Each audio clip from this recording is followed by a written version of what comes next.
সন্মিলিত মহাসংঘৰ সুৰক্ষা পৰিষদৰ মহাসভাপতি মতিউৰ ৰহমান আৰু মহাসচিব ডক্টৰ হেমন্ত গগৈ নিৰ্বাচন সংক্ৰান্তত মহাসংঘৰ স্থিতি সন্মিলিত মহাসংঘই দেশৰ সংবিধানসন্মত 1951 ভিত্তি কাৰ্যকৰী কৰিবলৈকে সুপ্ৰিম কোৰ্টত আইনী যুঁজ আৰু আন্তঃৰাষ্ট্ৰীয় নীতি অনুসৰি খিলঞ্জীয়াৰ ভিত্তিবছৰ 1826 প্ৰয়োগ কৰিবলৈ আৰু আত্মনিয়ন্ত্ৰণৰ অধিকাৰ প্ৰতিষ্ঠা কৰাৰ বাবেই চলাই থকা গণতান্ত্ৰিক সংগ্ৰাম আৰু ৰাষ্ট্ৰসংঘৰ পৰা সহায় বিচাৰি আবেদন জনাই চলাই থকা ব্যৱস্থাৰ প্ৰতি পূৰ্ণ সমৰ্থন জনাইছে অসমৰ শিৱসাগৰ, গোলাঘাট, মাকুম আৰু চিচি বৰগাঁৱৰ এই নিৰ্বাচনত প্ৰতিদ্বন্দ্বিতা কৰা নিৰ্দলীয় প্ৰাৰ্থীয়ে। সেয়ে মহাসংঘই শিৱসাগৰ সমষ্টিৰ নিৰ্দলীয় প্ৰাৰ্থী ডক্টৰ ভৱেন্দ্ৰনাথ মোহন, গোলাঘাট সমষ্টিৰ ৰুবুল বৰা, মাকুম সমষ্টিৰ পদ্মকান্ত চুতীয়া আৰু চিচি বৰগাঁৱৰ সমষ্টিৰ প্ৰাঞ্জল বৰালৈ পূৰ্ণ সমৰ্থন জনাইছে আৰু হেৰুৱা অধিকাৰ আৰু শাসন ক্ষমতা পুনৰ প্ৰতিষ্ঠাৰ বাবেই এই 4গৰাকী নিৰ্দলীয় প্ৰাৰ্থীক ভোট দি জয়যুক্ত কৰিবলৈ ৰাইজক আমি কৰজোৰে সংবাদ মাধ্যমৰ জৰিয়তে আমি আজি আবেদন জনাইছো। লগতে অসমৰ বিভিন্ন সমষ্টিত এই নিৰ্বাচনত নিৰ্দলীয় প্ৰাৰ্থী ৰূপে প্ৰতিদ্বন্দ্বিতা কৰা প্ৰাৰ্থীয়ে যদি এই 4জনৰ দৰেই অসমৰ সুৰক্ষাৰ স্বাৰ্থত উল্লিখিত বিষয়ৰ সপক্ষে থিয় দিয়ে তেন্তে তেওঁলোকৰ পক্ষেও ভোটদান কৰিবলৈ খিলঞ্জীয়া জনগোষ্ঠীসমূহক আৰু প্ৰকৃত ভাৰতীয় নাগৰিকসকলক মহাসংঘই সবিনয়ে অনুৰোধ জনাইছে। খিলঞ্জীয়া জনগোষ্ঠীসমূহৰ আত্মনিয়ন্ত্ৰণৰ অধিকাৰৰ ভিত্তিত নিজস্ব শাসন ক্ষমতা পুনৰ প্ৰতিষ্ঠা কৰিব লাগিব। ব্ৰিটিছে অসম এৰি যোৱাৰ 79 বছৰৰ পিছতো অসমৰ প্ৰকৃত খিলঞ্জীয়া আৰু প্ৰকৃত ভাৰতীয় নাগৰিকসকলৰ উপযুক্তভাৱে ক্ষমতা আৰু অধিকাৰসমূহ সুৰক্ষিত হোৱা নাই। বিশেষভাৱে এসময়ৰ শক্তিশালী শাসক জনগোষ্ঠীসমূহৰ হাতৰ পৰা শাসন ক্ষমতা অতি কৌশলেৰে কাঢ়ি নিয়াহে হৈছে। সেয়ে অসমৰ জাতিসংঘ অসম সন্মিলিত মহাসংঘই হাজাৰ বছৰীয়া খিলঞ্জীয়া জনগোষ্ঠীসমূহৰ হেৰুৱা শাসন ক্ষমতা আৰু আত্মনিয়ন্ত্ৰণৰ অধিকাৰ পুনৰ প্ৰতিষ্ঠাৰ বাবেই আইনী যুঁজ আৰু গণতান্ত্ৰিক সংগ্ৰাম চলাই আছে। স্বাধীনতাৰ পিছত 1952 চনত প্ৰথম অসম বিধানসভাৰ নিৰ্বাচন অনুষ্ঠিত হৈছিল। তাৰ পিছৰ পৰাই ক্ৰমান্বয়ে খিলঞ্জীয়া জনগোষ্ঠীৰ লোক বিধানসভাত কমি আহিছে। খিলঞ্জীয়া জনগোষ্ঠীসমূহেও এই ক্ষেত্ৰত যথেষ্ট ভুল কৰি আহিছে। অসমৰ বাহিৰে আন যিবোৰ ৰাজ্য আছে ভাৰতৰ সেই ৰাজ্যবোৰৰ খিলঞ্জীয়া জনগোষ্ঠীৰ সমূহৰ হাততেই শাসন ক্ষমতা আছে। সেইকাৰণে তাত সেই ৰাজ্যবোৰত তেনে অসমৰ দৰে প্ৰব্লেম হোৱা নাই।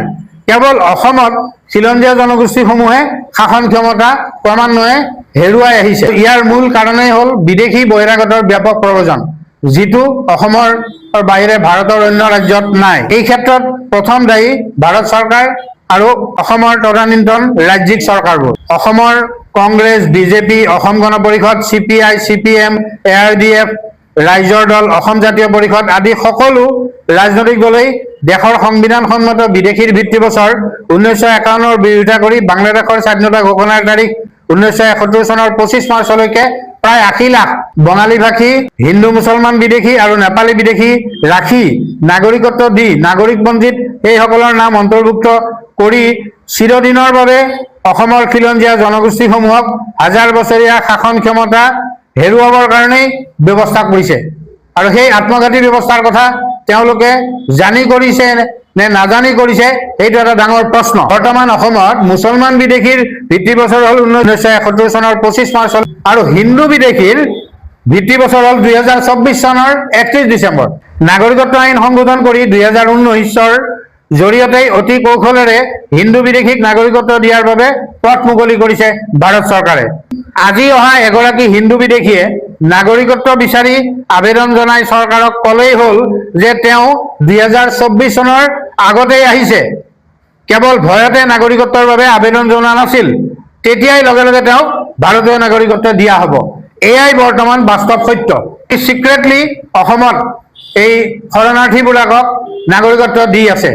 নাগৰিকপঞ্জী উন্নয়নৰ কাম কৰোঁতে 1971 চনৰ ভোটাৰ তালিকাৰ ভিত্তিত 19 লাখ অবৈধ বিদেশীৰ নাম কটা গৈছিল। তাৰে 18 লাখেই হিন্দু বিদেশী, 1 লাখহে মুছলমান বিদেশী। সেইকাৰণেই নাগৰিকপঞ্জীখন ভাৰত চৰকাৰে এতিয়াও গ্ৰহণ নকৰিলে।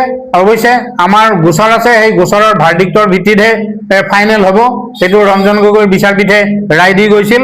গতিকে এনেকুৱা এটা অৱস্থাত যে নাগৰিকত্ব সংশোধনী আইন 2019-ৰ জৰিয়তে আচলতে অনিৰ্দিষ্ট কালৰ কাৰণে বিদেশীক নাগৰিকত্ব দিয়াৰ ব্যৱস্থা কৰিছে। এই সম্পৰ্কতে এতিয়া এই নিৰ্বাচনৰ বতৰত কোনেওতো এই কথাটো উত্থাপন কৰা নাই, সেইটো যেন পাহৰিয়ে গ'ল, সেইটো যেন কোনো বিষয়ে নহয়। কিন্তু এইটো বৰ সাংঘাতিক বিষয়, কাৰণ 2024 চনৰ 31 ডিচেম্বৰ আৰু ইতিমধ্যে সিক্ৰেটলি 19 লাখ বিদেশীৰ নাম আৰু অসমত প্ৰায় 1 লাখ ডি ভোটাৰ আছে।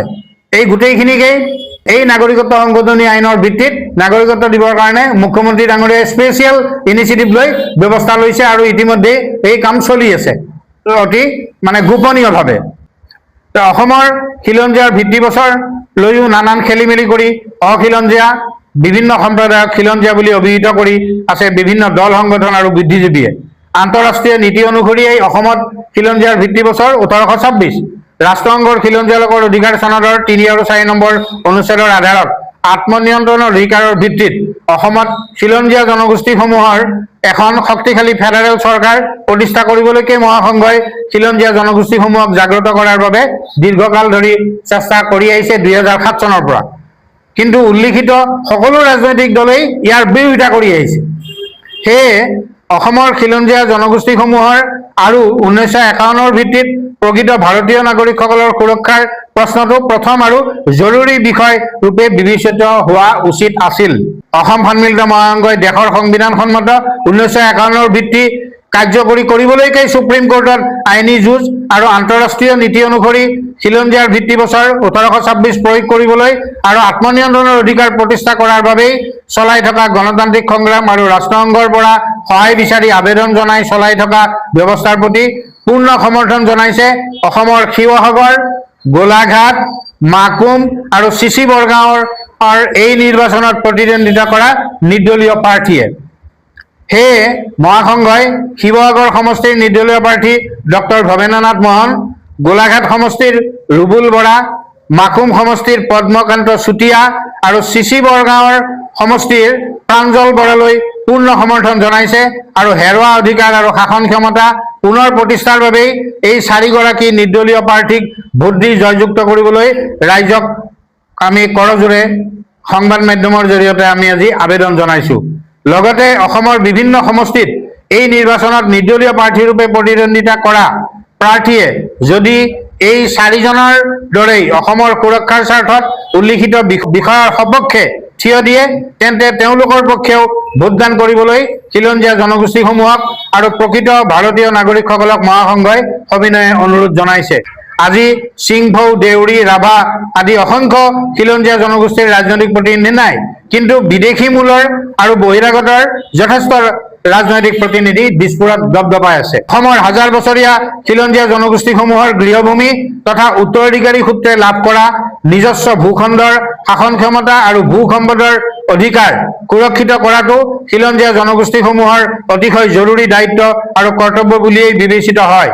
এই দায়িত্ব আৰু কৰ্তব্য অৱহেলা কৰিলে তাহানিৰ খিলঞ্জীয়া ৰজা মহাৰজা মহাবীৰ লাচিত বৰফুকন, বীৰাংগনা মূলা বৰুৱা দিয়ে কেতিয়াও আমাক ক্ষমা নকৰে। অত্যাৱশ্যকীয় সামগ্ৰী আৰু ঔষধৰ উচ্চ মূল্য বৃদ্ধি, জঘন্য সাম্প্ৰদায়িকতা আৰু জাতিবোৰৰ মাজত ঘৃণা বিয়পোৱা, ৰাইজক ধাৰত পুতি চৰকাৰ চলোৱা, 25,000 অসমীয়া মাধ্যমৰ বিদ্যালয় বন্ধ কৰা, অসমীয়াই যাতে অসমত উচ্চপদস্থ বিষয়া হ'ব নোৱাৰে তাৰ বাবে অসমীয়া প্ৰশ্নকাকত APSCৰ পৰা বাতিল কৰা, 1000 গুণ মাটিৰ খাজানা বৃদ্ধি কৰি ৰাইজক মাধমাৰ সদাই থকা, থলুৱা সামগ্ৰীৰ ভিত্তিত উদ্যোগ স্থাপন নকৰা, নিবনুৱা সংস্থাপনৰ ব্যৱস্থা নকৰি হিতাধিকাৰী তথা গোলাম সৃষ্টি কৰা এই বিজেপি আৰু অগপ যৌথ এই যে চৰকাৰ, জনগণ বিৰোধী চৰকাৰৰ বিৰুদ্ধে ৰাইজে মাৰ বান্ধি থিয় দিব নোৱাৰিলে অসমৰ ধ্বংস নিশ্চিত।